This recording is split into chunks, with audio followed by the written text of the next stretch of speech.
I mean, how much you gonna charge for it though? I just need like an hour to learn the renegade dance from my TikTok. That's all. Yeah, I'm a cool dad. Hey man, I'm gonna call you back. There's people here. Yeah, I just need 1 hour. Renegade. Yeah. All right.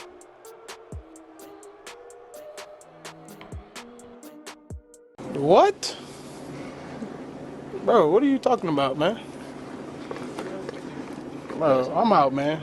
That nigga's tripping. Well, since you're all here, don't mind the dirt on the chicken, it's natural. Welcome. I'm Gabe, This is the NFL Draft 2020 edition Sleeper Seeker Show.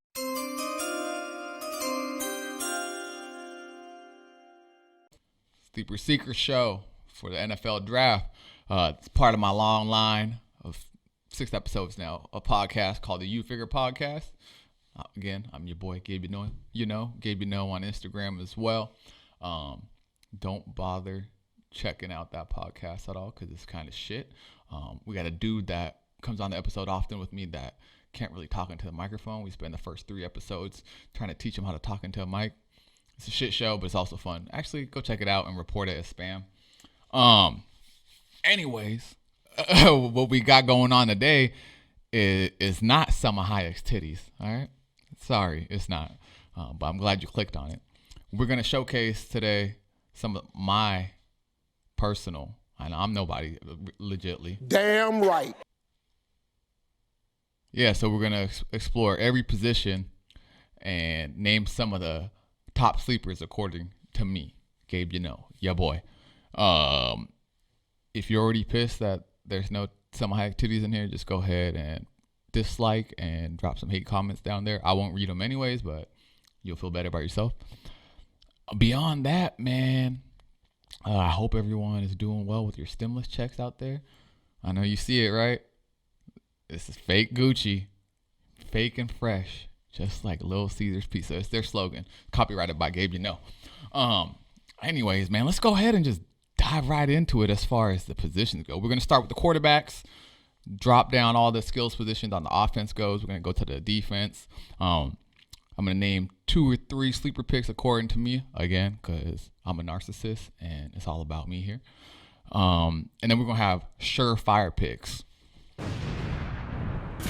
so what I mean by surefire is, obviously, the Flames and shit, is they're not really sleepers, but since every year there's a plethora, I know you guys probably wonder what the fuck plethora means. It means a lot. There's a lot of players at each position that's supposed to be the next big thing. My surefire pick is who I think is that dude. So if you're a gambling man and you're addicted to gambling, I'm sure you are, and you're stuck in quarantine and you're betting on the weather and shit, go ahead and just pick some of these picks and put some money down on there. Just put your mortgage on it. Fuck it, man. They're going to write it off later anyways. The economy's going to shit. All right, let's get started. Number 1, I'm going with the quarterbacks. My number 1 sleeper pick for the quarterbacks 2020 NFL draft is Jalen Hurts. I know he's not really that much of a sleeper because y'all heard of him and the whole Tua thing and blah, blah, blah. But the man is 6'1", 222 pounds, right? Runs like a fucking a beast. Not Michael Vick status, not Lamar Jackson, but he's also not Baker Mayfield, which no hate on Baker, but the man threw 3,851 yards last year, 32 touchdowns and 8 picks. All right, you combine that with his legs, you combine that with the fact that he went from Alabama, gets plugged and played into Oklahoma, and didn't miss a fucking beat. That says something. Now you're gonna put him into a pro system, so check him out. I actually think he might have potential to go to New England if New England wants to commit to such a different playing style QB, but I think that'd be an awesome fit. So number 1, Jalen Hurts. Number 2, I got Cole McDonald out of Hawaii. People, you see him? It's my first time seeing him too. Don't worry about it. He's from Hawaii. He's 6'3", 215, threw for over 4,000 yards, 33 touchdowns, 14 picks. So numbers aren't crazy good, but I mean, that's a lot of fucking yards to throw. So check out Cole McDonald, Hawaii. I feel like if he's not going to be a starter somewhere, he'll be a Case Keenum type quarterback. You know what I mean? So he might have his chance for a season or two, and then he'll make a shitload of money just holding jockstrap, which pay me to hold jockstrap, so I'm not fucking tripping. It brings me to my first surefire pick of the 2020 NFL Draft. My surefire pick for quarterback is Tua Tagovailoa. I know y'all probably thought it was my boy over here creeping, Joe Burrow, huh? Nah, not Joe Burrow. Tua had near 3,000 yards last year, 2,840, 33 touchdowns, and only 3 picks. All right, boys, that's for you. That's not really good at math out there. I know it's a lot of y'all.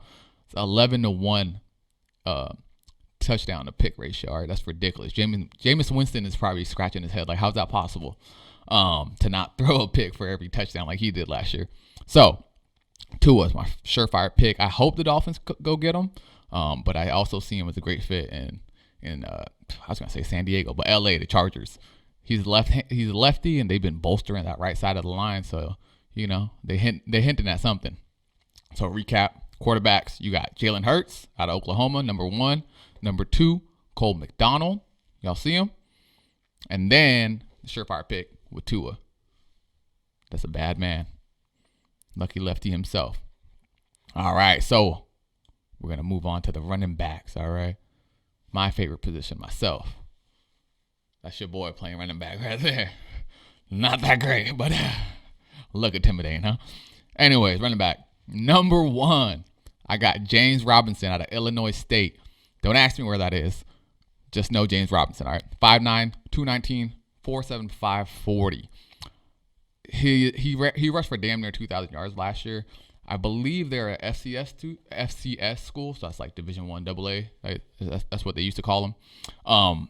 So his 40 time ain't too great, but the guy rushed for 601 yards in the playoffs alone last year. That's maybe 3 games. You average that down to about 200 yards a game. That's a lot to do at the end of a fucking season, you know what I mean? Especially when you're only 5'9", 219.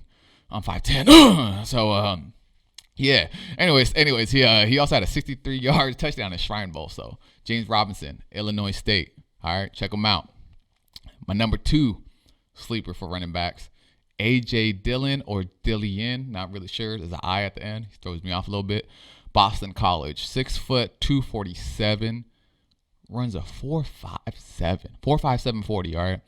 The man has damn near 40 pounds from the guy I said before, but runs 0.2 seconds faster than him. So just to put it into perspective there. But other than that, my boy also has 5.3 yards a carry last year. But before that, he had, I think, almost 6 yards a carry the year before. So he's a bad man himself. He's almost like a fullback hybrid. So check that out.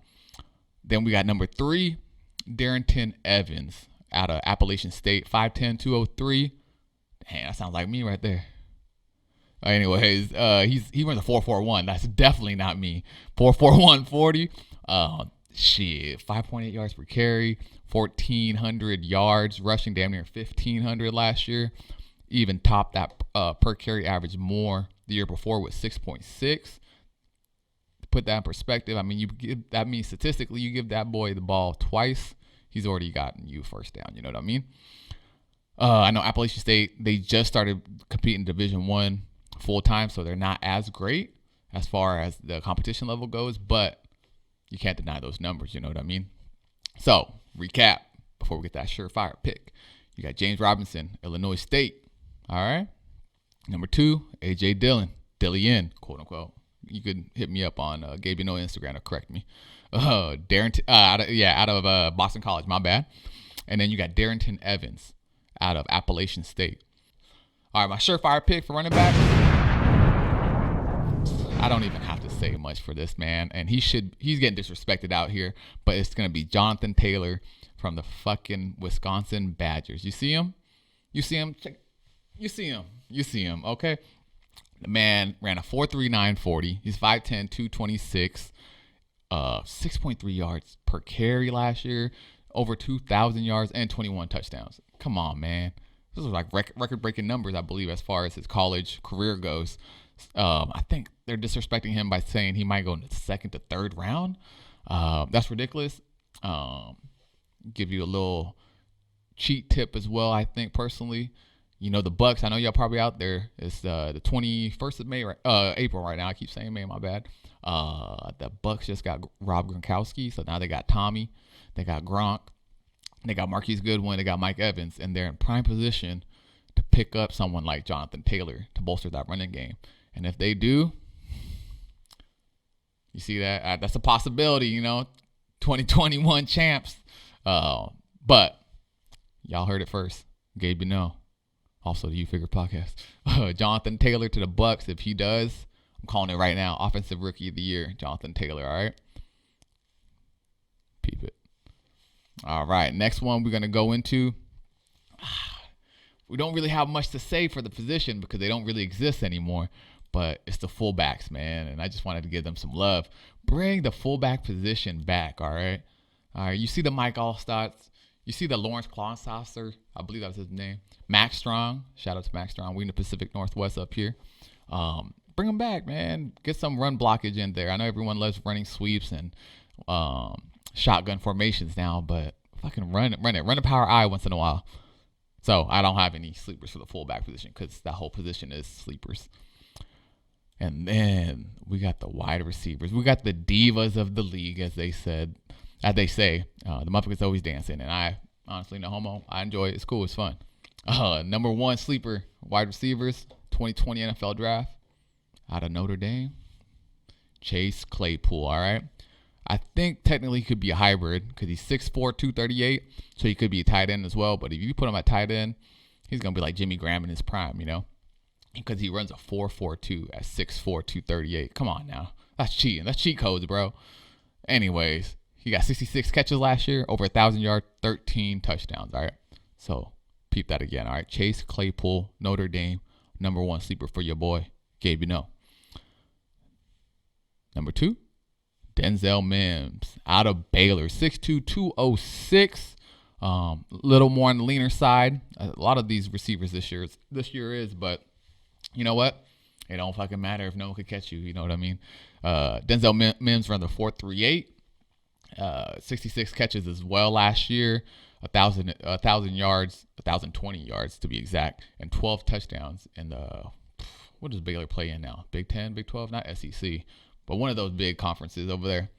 So I only have two for the receivers this year because that position itself is so fucking stacked that I feel like you got to run through the bottom of the list to find people who aren't really known. And even those names are getting, they're starting to blow up on some of these blogs.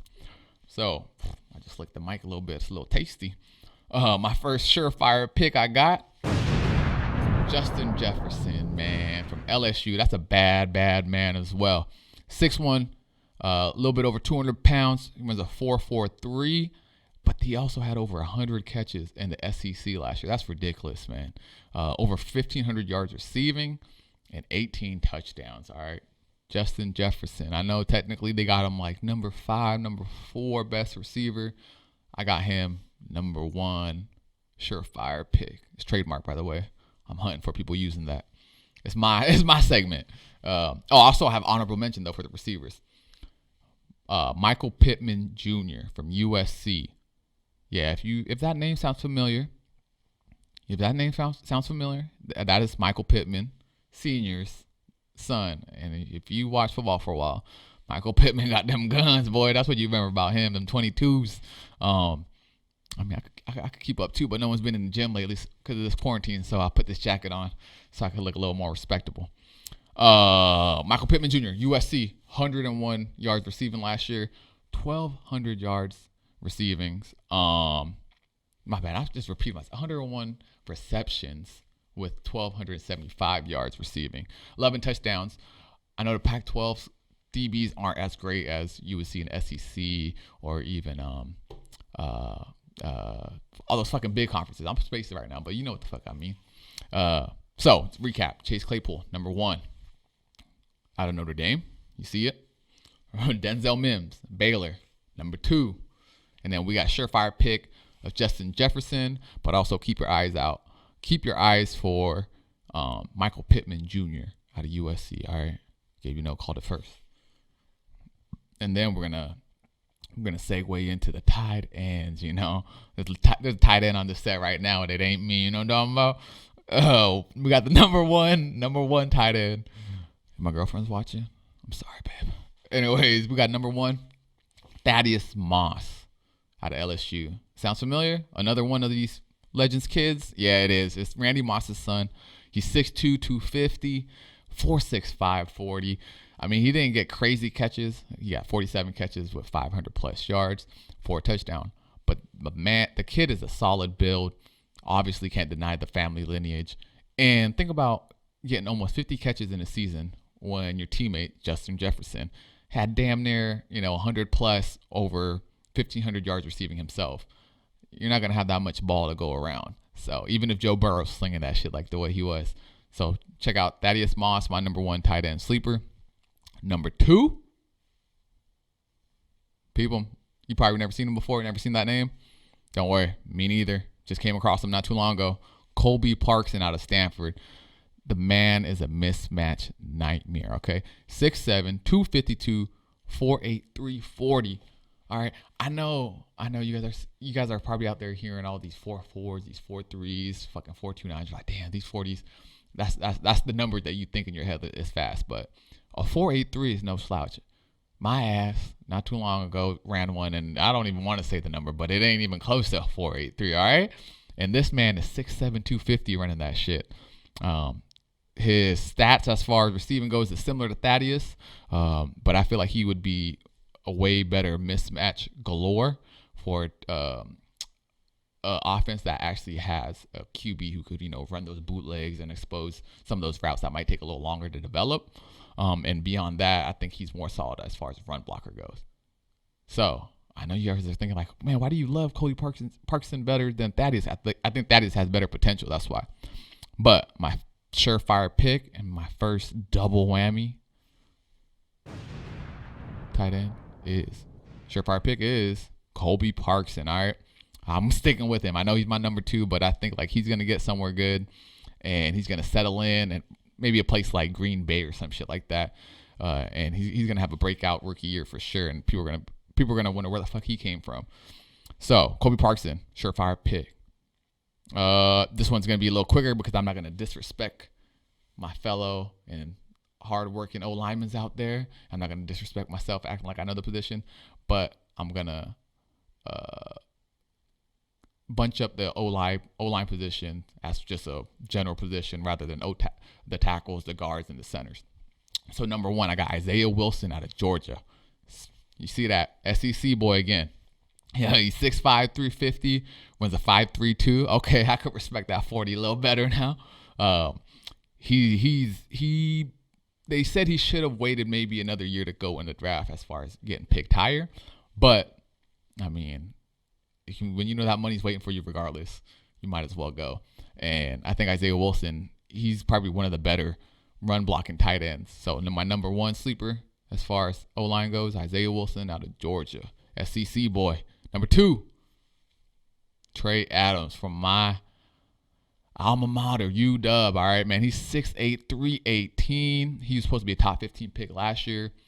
Injury setback. Now he has to damn near start all over as far as his prospects goes.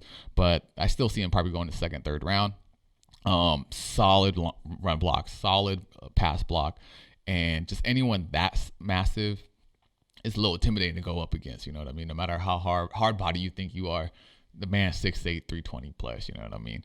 So we got Isaiah Wilson number one, and then we got Trey Adams number two in the pretty purple and gold, baby.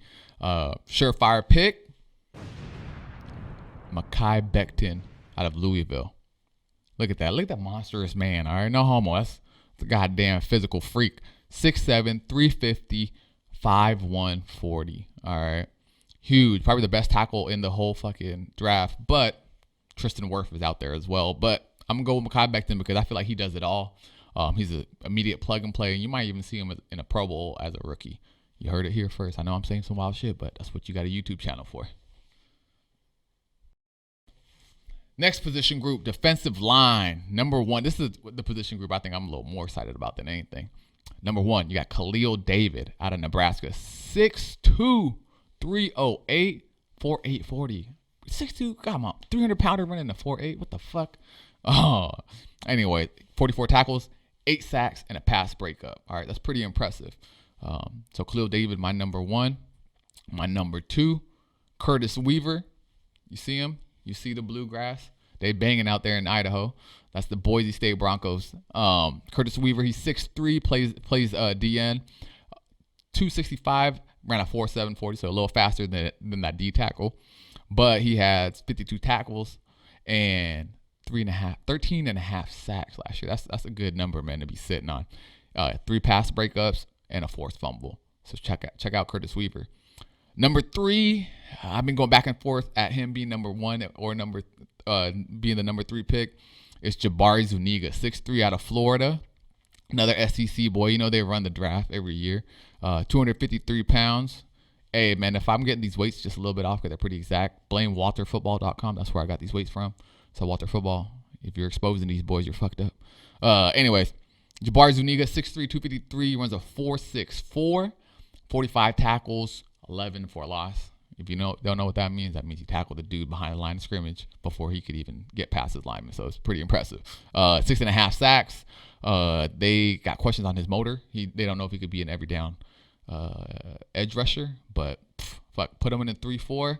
Let him play that edge however he likes, whether it be on all threes or 3-point or stand up on the outside linebacker position. He's gonna be a savage. Surefire pick. The easiest surefire pick in the whole fucking draft, I would say. Chase Young. This kid's the immediate starter, and I feel like he probably could have been playing his sophomore year in college in the NFL. Total game changer. Stat line's ridiculous. Read this: 6'5", 264 pounds. Right, runs a 4.69. But hold up. He has 16.5 sacks, 46 tackles, 6 forced fumbles, 3 pass breakups, and a block kick. I mean, the man, he got suspended 2 games, I believe, and still put up those lines. We're not going to expose the violation that he had because there was some bullshit rule that the NCAA always does to these kids. It's fucked up. So, surefire pick, Chase Young. And I do have I want to label it a mysterious prospect. It's a guy out there who doesn't really have the stat line to prove that he should be worthy of any recognition, but he has like the physical mechanisms too. And for this guy, not only is his prospect mysterious, but his fucking name is Azoya Alufahai. He's from West Georgia, 6'5", 320, physical freak. He plays inside the interior. He's a D tackle. There's not much tape you can find on him because I guess he didn't get that much opportunity because he couldn't keep his grades right. But when you're in the NFL, they don't grade you on schoolwork. So if that young man gets an opportunity, I feel like he could go ahead and do something. So recap for the D lines: you got Khalil David out of Nebraska. All right. Curtis Weaver banging that crip out of Boise State. You got Jabari Zuniga, who knows how long he could last, apparently. Out of Florida, surefire pick, Chase Young. And check out the Harry Potter spell himself, Azuya Alafohei. All right. Out of West Georgia, by the way. All right. Thanks for sticking around because we got 2 more position groups here. Right now, we're going to go over the linebackers. First linebacker, as far as my sleeper goes, Willie Gay Jr., 6'3", 247, a 4.46 40. All right. The man plays outside. He's from Mississippi State. 48 tackles, 5.5 for a loss, 5 sacks, 2 picks, 1 pass batted down. I know those numbers don't blow you out the water, but you got to remember he played in SEC and he played outside, so he's not around the ball as often. If he's playing left and they're running to the right, there's probably no chance he's getting that shit. But all his potential is there, and us, we're in the Pacific Northwest. We love the Mississippi State outside linebacker. Shout out KJ Wright. So I'm showing a little love there. Number 2, you got Jacob Phillips. I think he might be one of the steals of the draft.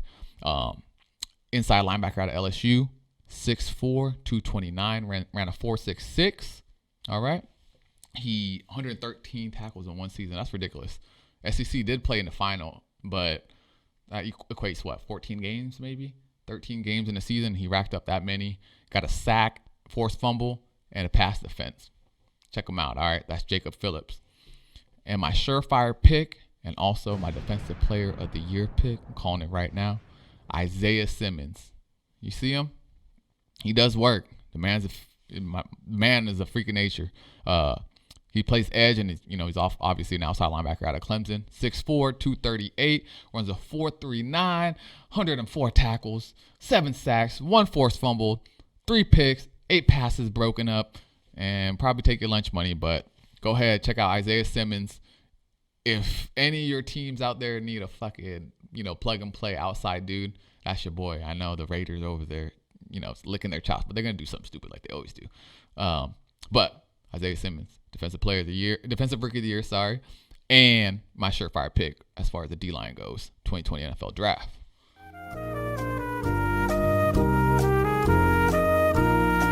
I'm trying to beat my phone battery. On my phone, I got 3%. I mean, on my laptop, I got 3%. All right, defensive back, my last position group. We got. I know this. I feel like this year DBs are kind of lacking outside of Jeff Okudah, who I believe is about to blow everyone away out of Ohio. So obviously, I'm not going to say anything about him. The man is definitely worth every recognition he has. But number one, sleeper for me, A.J. Terrell, cornerback out of Clemson. 6'1", 195, 4'4", 240. Has all the potential to be somebody, to be a contributor, to be starting, maybe number 2, maybe not number 1. But the only thing is his stats lack the recognition he should deserve. But I mean, when you're playing on a stacked Clemson defense, it's hard to get that playing time or even the ball thrown your way. Sometimes people just going to want to run the clock out if they're getting smacked by 70, What the fuck was that, Kanye? I told you to do some shit for the kids. And then number 2, Javelin Goodry. I don't know. He's out of Utah, though. The cornerback, 5'9", 191, 4.29, which I believe, I might be wrong, but I believe was the fastest 40 this year. Blazing fast, dude. 48 tackles, had a pick last year and 6 passes broken up. Ridiculously quick. Played in a Pac-12. We have some decent receivers. I know his competition level could be better. It ain't the SEC or any of those Midwest schools, but peep him. Whoever gets him, I think, is also going to get a steal. And then number 3, a name you're not even remotely close to hearing, and it's from our neighbors up north, is Marc-Antoine Dequoy. He's from the Université de Montréal. Whatever, sounds like it's the University of Montreal. He plays safety. He's crazy as far as stat lines go. He's 6'2", over 200 pounds, right? Runs a 4.35 40, a 6.65 cone drill, and get this. Half of his picks in his career were pick sixes. And you wonder, like, he got 2 picks and 1 for a touchdown. Nah, he had 12 picks, and 6 of those went back to the house. So that just shows you the separation he could get once he gets his hand on the ball. So look out for Marc-Antoine Dequoy, all right? My surefire pick for the DBs, I was going to lean and be reckless and say Dequoy if he gets the opportunity, because obviously playing in Canada, who knows if anyone's even looking at him. But I'm going with Grant Delpit, the safety out of LSU, and he won all the awards as far as the best DBs go. He got burnt a lot this past year, but I mean, you could only hold down SEC receivers for so fucking long. But he's my surefire pick to match all those times he got burnt. Grant Delpit. Well, that wraps up my first ever YouTube episode. I hope you enjoyed it. If not, dislike it, mark it spam, report me for nudity, because I don't have any pants on anyways. But I appreciate y'all staying this whole time. Check out my podcast. My name is Gabe Bino, at Gabe Bino on Instagram. It's GABEYAKNOW. And don't follow me on Twitter, so I ain't gonna give that. Subscribe, share, and spread this shit. 2020 NFL Draft, Thursday, April 23rd. Catch me in the 7th round.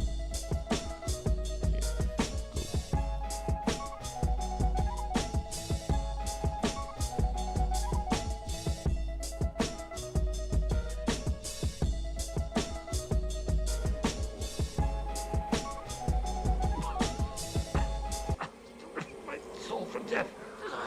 God, please, Lord, help me to release this demon.